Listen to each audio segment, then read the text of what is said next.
സമാധാനമുണ്ടാക്കുന്നവർ ഭാഗ്യവാന്മാർ. Blessed are the peace makers.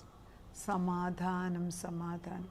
എപ്പം നമ്മൾ ദൈവത്തെ കാണുന്നുണ്ടോ അവിടെയെല്ലാം ദൈവത്തിൻ്റെ ആത്മാവ് ആദ്യം പറയുന്നത്, ദൈവദൂതന്മാരും പറയുന്നത്, ഭയപ്പെടണ്ട, ഞാൻ എൻ്റെ കൂടെ ഭയപ്പെടണ്ട. കാരണം നമുക്കെല്ലാം ഭയമാണ്. അപ്പോൾ ഈ ബിയാറ്റിറ്റ്യൂഡിനകത്തുള്ള വാക്യങ്ങൾ തന്നെയാണ് ഇപ്പോഴും എടുക്കുന്നത്. നമ്മൾ ആത്മാവിൽ ദരിദ്രരായ ആദ്യത്തെ ഫൗണ്ടേഷനിലാണ് ബാക്കിയെല്ലാം ഞാൻ പണിയുന്നത്. പല വീടുകൾ പണിയാൻ തക്കവണ്ണം ദൈവകൃപ തരികയാണ്. നമ്മൾ വീട് പണിയുന്നവർ അതും ചെറിയ സാധാരണ സാധനം കൊണ്ടല്ല, നമ്മൾ പ്രഷ്യസ് മെറ്റൽസ് കൊണ്ട്. കല്ലുകളെക്കുറിച്ച് വേറൊരു ദിവസം ക്ലാസ് എടുക്കുന്നതായിരിക്കും. നമ്മൾ സാധാരണ കാണുന്ന സാധനങ്ങൾ കൊണ്ടല്ല ഇനി പണിയുന്നത്. ഇത് സ്വർഗരാജ്യത്തിൻ്റെ പണിയാണ്. ഇത് നിത്യരക്ഷ കിട്ടിയ മക്കൾക്ക് വേണ്ടിയുള്ള പണിയലാണ്. ഇത് ആകാശവും ഭൂമിയും ഭൂതലവും സൃഷ്ടിച്ച ദൈവം സ്വർഗം പണിതിരിക്കുന്ന അതേ മെറ്റീരിയൽസ് കൊണ്ട് ഇവിടെ പണിയാൻ ആഗ്രഹിക്കുകയാണ്. ഇവിടെ ഉണ്ടെന്നേ, ഇതെല്ലാം ഇവിടെയൊക്കെ തന്നെ ഉണ്ട്. അപ്പോൾ നമ്മളിപ്പോൾ വീട് പണിയാൻ നേരത്തെ ഇവിടെ ഒരു സ്വർഗത്തിൽ നിന്ന് സാധനം കൊണ്ടുവരണം ഇല്ല, ഇവിടെയൊക്കെ തന്നെ ചുറ്റുപാടുമുണ്ട്. എല്ലാ പ്രഷ്യസ് മെറ്റൽസും ഇവിടെയൊക്കെ തന്നെയുണ്ട്. ഈ കല്ലുകളെന്ന് പറയുമ്പം ഈ നവരത്നത്തിനെക്കുറിച്ച് കഴിഞ്ഞ ദിവസം ഞാൻ ചിന്തിക്കാനിടയിൽ. നവരത്നം എന്ന് പറയുമ്പോൾ 9 രത്നങ്ങളാണ്, വേദപുസ്തകത്തിലുള്ളതാണ്. ക്രിസ്ത്യൻസ് അല്ല മോതിരമായിട്ടിടുന്നത്, സാധാരണ മറ്റ് വിശ്വാസികളത് മോതിരമായിട്ടിടുന്നത് ഞാൻ കണ്ടിട്ടുണ്ട്.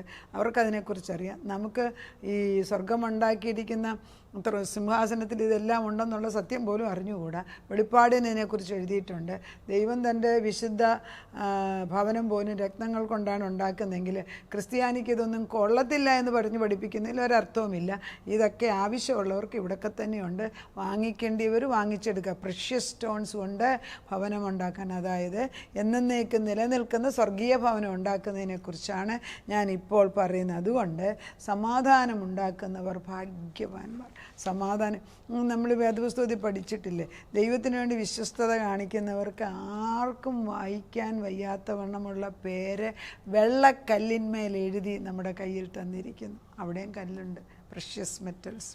ഇതൊന്നും എന്താ കാണിക്കുന്നത്? നിലനിൽക്കുന്നത്. എന്തിനാ കല്ലേൽ എഴുതുന്നത്? അത് തുടച്ചു നീക്കാൻ പറ്റത്തില്ല. പേപ്പറിൽ എഴുതി അത് കീറിക്കളയാം. കല്ലേൽ എഴുതി അവിടെ തന്നെ ഇരിക്കും. ഹൃദയത്തിൽ എഴുതിയാലും മാറിപ്പോവും. പക്ഷെ കല്ലേൽ എഴുതി ഇപ്പോഴും ഉണ്ട്. 10 കൽപ്പന തുടച്ചു നീക്കാനല്ല, 10 കൽപ്പന പൂർത്തീകരിക്കാനാണ് ഞാൻ വന്നതെന്ന് യേശുക്രിസ്തു പറയുന്നു. എബ്രായ ലേഖനം 12-ാം അധ്യായത്തിലേക്ക് കയറാം.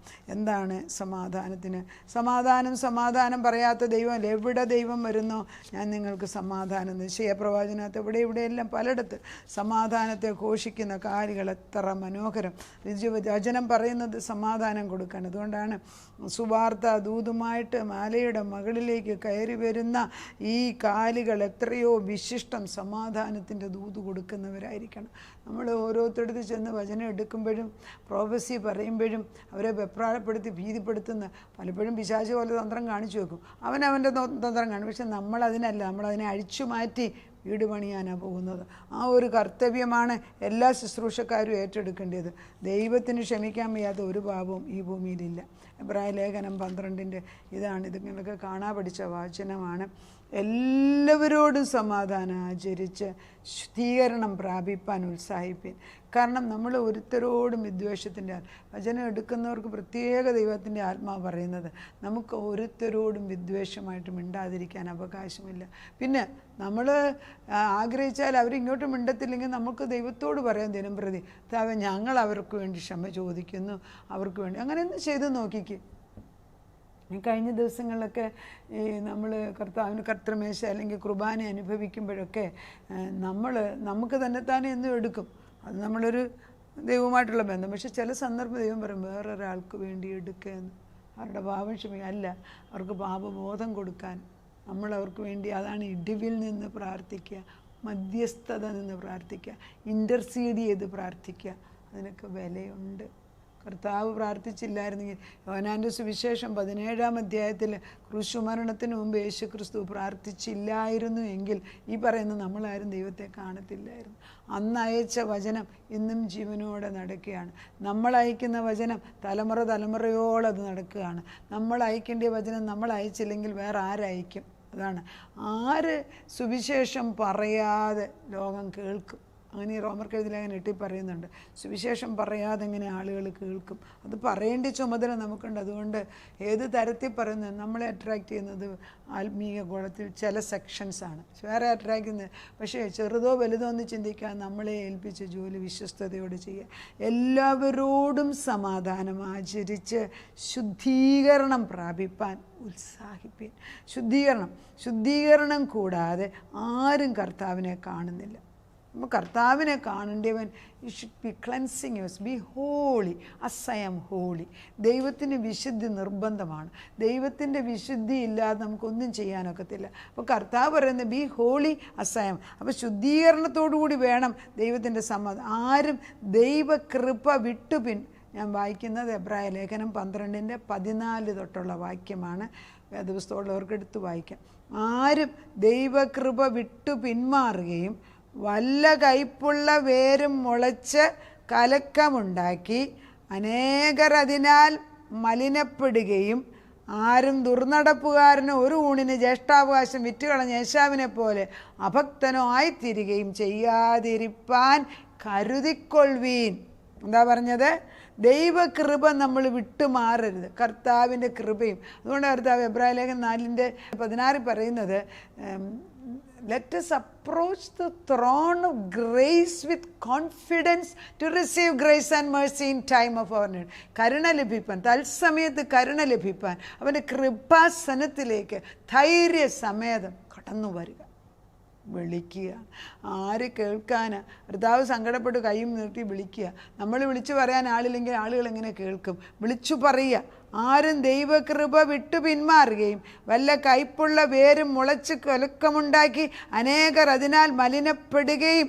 കയ്പുള്ള വേര് മുളച്ച്, അതായത് കയ്പ് വിതച്ചുകൊണ്ട് അതവിടെ വിത്തിട്ടിട്ട് ദുഷ്ടത പറഞ്ഞിട്ട് ചിലരുണ്ടല്ലോ വേദോസ്തവം വായിക്കും പകുതി സമയം. ഒത്തിരി പേരെ എനിക്ക് അങ്ങനെയുള്ളവരെ അറിയാം, പ്രായമുള്ള സ്ത്രീകളെ കുറിച്ചും.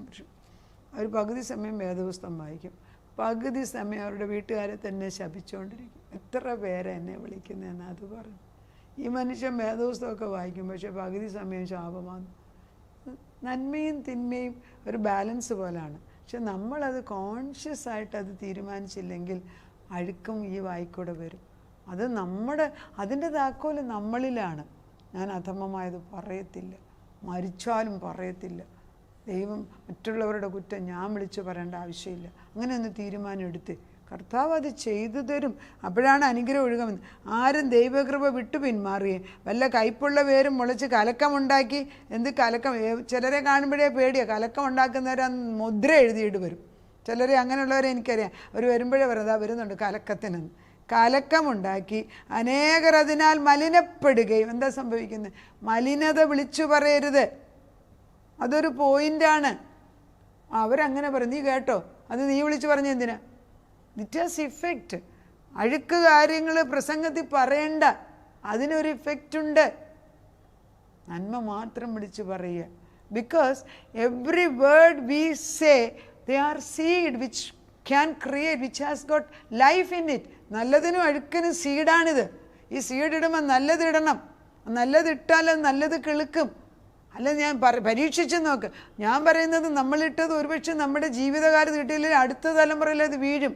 എത്ര കഴിഞ്ഞ തലമുറകളിൽ ദൈവത്തിന് വേണ്ടി എല്ലാം ഇട്ടെറിഞ്ഞ മാതാപിതാക്കളുടെ മക്കൾ ഇന്ന് ഉന്നത പദവിയിലിരിക്കുന്നത് നമ്മൾ കാണുന്നു. എന്നാൽ അന്ന് ഉന്നത പദവി ഇരുന്നവർ ഇന്ന് താഴുന്നത് കാണുന്നു. കാരണം അതിന് കൊടുക്കേണ്ട വില കൊടുക്കുന്നില്ല. Precious, they are precious. അതുകൊണ്ട് ഈ നാവ് കൊണ്ട് വേണ്ടാത്തത് പറഞ്ഞിട്ട് കലക്കമുണ്ടാക്കി മറ്റുള്ളവരെ കൂടെ മലിനമാക്കരുത്. പിന്നെ ദുർനടപ്പുകാരനോ ഒരു ഊണിന് ജ്യേഷ്ഠാവ്, നിനക്കൊരവകാശമുണ്ട്. ഞാൻ ദൈവത്തിൻ്റെ മകളാണെന്നുള്ള അവകാശം റോമർക്ക് എഴുതിയ ലേഖനം 8:14-15 പറയുന്നു. ഇനി ഭീരുത്വത്തിൻ്റെ ആത്മാവിൽ അബ്ബാ പിതാവേ എന്ന് വിളിക്കുന്ന പുത്രത്വത്തിൻ്റെ ആത്മാവ്. ഈ ആത്മീയ ദാരിദ്ര്യം എന്ന് പറയുമ്പം ആദ്യത്തെ സ്റ്റെപ്പാന്ന് ഞാൻ പറഞ്ഞില്ല. അത് കഴിയുമ്പോൾ നമ്മൾ മക്കളാന്നുള്ള പദവിയിലോട്ട് കയറുകയാണ്. പിന്നെ നമുക്ക് വേറൊരു പദവി കയറണം. അതിനൊരു ഭാഗ്യമുണ്ട്. അതൊരു പദവി ഈ ഭൂമിയിൽ അലങ്കരിക്കേണ്ടതാണ്. എന്നിട്ട് പിന്നെ പറയുന്നത് എന്താ? അഭക്തനോ ആയിത്തീരുകയും ചെയ്യാതിരിപ്പാൻ എന്ത് ഏശാവിനെ പോലെ ഒറ്റ ഊണിനല്ലേ ഒരു പായസത്തിന് നിൻ്റെ ജ്യേഷ്ഠാവകാശം വിറ്റിട്ട് പിന്നെ ഏശാവ് നെഞ്ചിടിച്ച് കരയുന്ന നമ്മൾ ഭാഗം പിന്നെ കാണുന്നുണ്ട്. ഏശാവ് കരയാണ്. ഏശാവിന് ദേഷ്യം വന്നിട്ട് പിന്നെ യാക്കോബിനെ കൊല്ലുമെന്ന് പറഞ്ഞ് നടക്കുകയാണ്. കാരണം അനുഗ്രഹം നഷ്ടപ്പെട്ടത് ഇപ്പോഴല്ല, നേരത്തെ കൊച്ചിലെ അവിടെ പായസം ഉണ്ടാക്കിയപ്പോൾ വിറ്റതാണ്. അപ്പം ചെറിയ കാര്യത്തിൽ കൂടെ വലിയ കാര്യങ്ങളുടെ ഉത്ഭവമോ തുടക്കമോ അവസാനമോ ആക്കാം. അവൻ പിന്നത്തേതിൽ അനുഗ്രഹം, ഏശാവ് പിന്നത്തേതിൽ അനുഗ്രഹം ലഭിപ്പാൻ ആഗ്രഹിച്ചിട്ട് കണ്ണുനീരോടുകൂടി അപേക്ഷിച്ചിട്ടും തള്ളപ്പെട്ട് മാനസാന്തരത്തിന് ഇട കണ്ടില്ല എന്ന് നിങ്ങൾ അറിയുന്നുവല്ലോ. പിന്നെ ഏശാവ് നെഞ്ചുപൊട്ടി കരഞ്ഞിട്ടും അവന് അനുഗ്രഹം കിട്ടിയില്ല, വാഗ്ദത്തം അവന് കിട്ടുന്നില്ല. നമ്മൾ ദൈവത്തിൻ്റെ ആ സന്നിധിയിൽ ഇരിക്കണം. കർത്താവിൻ്റെ സന്നിധിയിൽ ഇരുന്നാൽ ദൈവം നമ്മളെ അനുഗ്രഹിക്കും, നിശ്ചയമാണ്. അതുകൊണ്ട് കർത്താവ് പറയുന്നത് എന്നാൽ കർത്താവിൻ്റെ പരിശുദ്ധാത്മാവിൽ സമാധാനമുണ്ടാക്കാൻ നമ്മൾ പഠിക്കണം. വേദപുസ്തകത്തിൽ ക്രിസ്തു വന്നത് തന്നെ ദൈവമക്കൾക്ക് സമാധാനം യെശയ്യായിൽ ഇടയോർത്ത് സമാധാനത്തെ പ്രസംഗിക്കുവിൻ. നഹൂമിൽ പറയുന്നു സമാധാനം സുവാർത്ത ദൂതുമായിട്ട് കടന്നു ചെന്ന് മറ്റുള്ളവരെ ദൈവത്തിൻ്റെ ആത്മാവിലേക്ക് ആക്കുക. നമ്മൾ എവിടെ ചെല്ലുന്നു അവിടെ ദൈവ വെളിച്ചമുണ്ടെങ്കിൽ സമാധാനം വരും. നമുക്ക് പ്രാർത്ഥിക്കാം. സമാധാനമില്ലാതെ ഉഴന്ന് നടക്കുന്ന മനുഷ്യർ, ദൈവരാജ്യം എന്തെന്നോ സ്വർഗരാജ്യം എങ്ങനെ പണിയണമെന്നോ അത് പണിയാൻ യേശു വന്നെന്നും യേശു ദൈവരാജ്യമായിട്ട് ഇവിടെ നിന്നെന്നും ഒന്നും മനസ്സിലാക്കാതെ ഞങ്ങളുടെ തന്നെ രാജ്യങ്ങളുണ്ടാക്കി വെച്ച് പിന്നെ കിടന്നുകൊണ്ട് അലച്ചില ഉണ്ടാക്കിയത് മുഴുവനും ബുദ്ധിഹീനത, പിന്നെ അത് അഴിച്ചു പണിയാൻ പകുതി ജീവിതം പിന്നെ എല്ലാം ശരിയായി വരുമ്പോഴത്തേക്ക് ഈ ലോക ജീവിതം തീരും. ആദ്യകാലം ആയുസിൻ്റെ പകുതിയോളം യുവത്വത്തിൽ സ്വന്തം ബുദ്ധിയിൽ കാണിച്ചു വെച്ചതും കൂട്ടിവെച്ചതുമെല്ലാം പിന്നത്തെ കാലങ്ങളിൽ മരണത്തിന് മുൻപ് അഴിച്ചു പണിത് വീണ്ടും പുതിയൊരു വീട് പണിതിട്ട് സ്വർഗത്തിലേക്ക് പോകാൻ എത്ര നേരം എടുക്കുന്ന പിശ. ഇതൊക്കെ ആഴത്തിലറിയാൻ ചെറുപ്രായത്തിലെ ചില കുഞ്ഞുങ്ങൾക്ക് നീ കൃപ കൊടുക്കാറുണ്ട്. അങ്ങനെയുള്ള കൃപ നമ്മുടെ തലമുറകളിലേക്ക് അയച്ചു കൊടുക്കണമേ. അടുത്ത തലമുറകളിലേക്ക് നീ അബ്രഹാമിൻ്റെ ഇസഹാക്കിൻ്റെയും യാക്കോബിൻ്റെയും ദൈവം തലമുറകളുടെ ദൈവമാണ്, വിശ്വസ്തനാണ്. അതുകൊണ്ട് ആ തലമുറകളിലേക്ക് ഈ അനുഗ്രഹം പാസ് ചെയ്യണമേ എന്ന് പ്രാർത്ഥിക്കുന്നു. കർത്താവിൻ്റെ കൂടെ അഭിസനവരുടെ കൈക്ക് പിടിച്ച് നടക്കുന്നതിൽ അവർ സന്തോഷിക്കുന്നവരാകണം. ഈ ലോകത്തിലുള്ള പുറകെ പ്രശംസയുടെ പുറകെ പോയി ഡ്രഗ്സ് വേണ്ടാത്ത കൂട്ടുകെട്ട്, അതുപോലെ കള്ളു കുടിക്കുന്നത്, മ്ലേച്ഛത, ആവശ്യമില്ലാത്ത മീറ്റിങ്ങുകളെയൊക്കെ അഴിച്ചു പണിത് കർത്താവിൻ്റെ പരിശുദ്ധാത്മാവിലുള്ള കൂട്ടായ്മകൾ ഉണ്ടാക്കിയിട്ട് എവിടെയാണതെന്ന് ചിന്തിച്ചു പോകുക. പക്ഷേ പള്ളിക്ക് പുറത്തോട്ടോ അല്ലെ സഭയ്ക്ക് പുറത്തോട്ടോ പോയാൽ അങ്ങനെ ഒരെണ്ണം ഉണ്ടോ എന്ന് സംശയിക്കുന്നു. ദൈവമേ, നീ നിൻ്റെ കൂടാരത്തിനകത്ത് ഞങ്ങളെ ഒളിപ്പിച്ച് സമാധാനത്തിൻ്റെ ആത്മാവ് കൊണ്ട് നിറയ്ക്കണമേ. സമാധാനത്തിന് നീ ഞങ്ങൾക്ക് തന്ന് ഞങ്ങൾക്ക് ചുറ്റുപാട് സമാധാനം ഉണ്ടാക്കും. ഞങ്ങൾ തിരഞ്ഞെടുത്തിരിക്കുന്നതിന് സ്തോത്രം. പ്രാർത്ഥന കേട്ട് ഉത്തരം തന്നതിന് നന്ദി. യേശു ക്രിസ്തുവിൻ്റെ പൊന്നുനാമത്തിൽ തന്നെ ആമേൻ.